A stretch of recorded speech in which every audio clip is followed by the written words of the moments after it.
नमस्कार, मैं हूं लुबना अली। हमारी खास पेशकश कैसे बनेगा घरौंदा में आपका स्वागत है। जी हां, खुद का एक आशियाना बनाना हर इंसान का सपना होता है।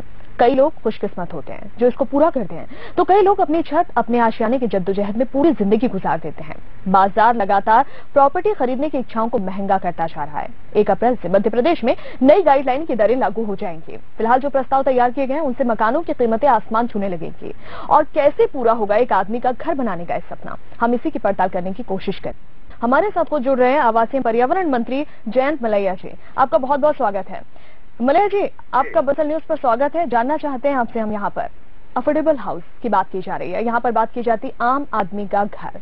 अब जबकि नई कलेक्टर की गाइडलाइन लागू हो रही है, होने वाली है, तो इसे लेकर क्या लगता है कि वो सपना उसका साकार हो पाएगा, आम आदमी के घर का सपना? ये बात सही है कि जमीनों के दाम आसमान को छू रहे हैं जी। और जमीनों के दाम बढ़ने के कारण आम आदमी के लिए एक अदद मकान बड़ा मुश्किल हो गया है। इसके साथ साथ निर्माण में लगने वाली सामग्री भी महंगी हुई है।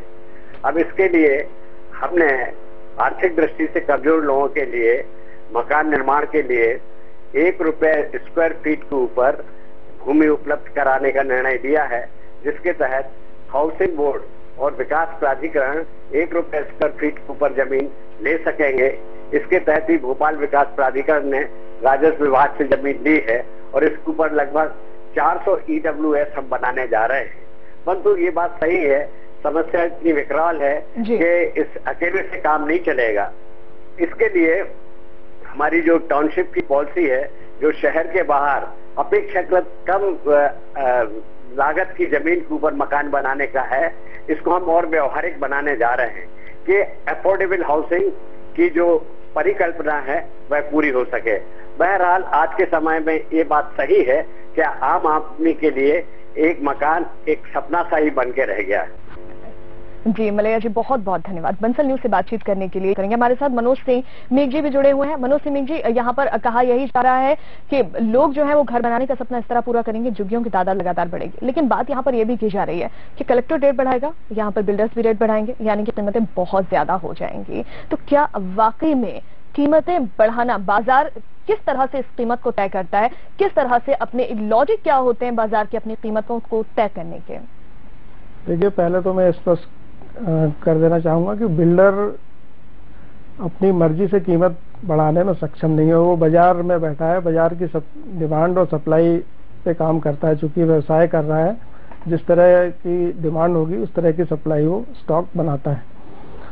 माननीय मंत्री जी को अभी मैं सुन रहा था, वो बिल्कुल सही कह रहे हैं कि डिमांड सप्लाई के हिसाब से जब बाजार चलता है और कोई नियंत्रण करने वाली एजेंसी नहीं है भूमि की कीमतों पे या फिर जो निर्माण कार्य है उसकी कीमतों पे, और सरकार को विकास कार्य करने के लिए अपने टैक्स इकट्ठा करने ही है, तो कोई चारा बचता नहीं है कीमत बढ़ने के अलावा।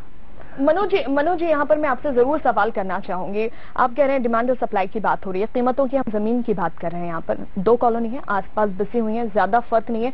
एक कॉलोनी से मैं 2 BHK का एक मकान लेती हूँ, 25 लाख कीमत है। वही मकान दूसरी कॉलोनी में मुझे लेना है तो उसकी कीमत 50 लाख है। ये इतना फर्क क्यों? क्या ये ऐसा ही नहीं, ऐसी मिसाल नहीं हो गई है कि जितने में काट लिया जाए मुर्गा? ऐसी कोई बात नहीं हो गई है कि जितने में तय कर ली गई कीमत? नहीं, अमूमन ऐसा होता नहीं है। अगर कोई मकान सेम लोकेशन पे 25 लाख का मिल रहा है, उसी लोकेशन पे 50 लाख का अगर मिल रहा है, तो निश्चित रूप से उसकी एमिनिटीज में, सुविधाओं में कुछ फर्क होगा, बिल्डर की साख का फर्क होगा। अदरवाइज जो हमारे यहाँ का उपभोक्ता है बहुत जागरूक है, वो इस तरह के जीवन भर की जमा पूंजी खर्च करके मकान लेता है।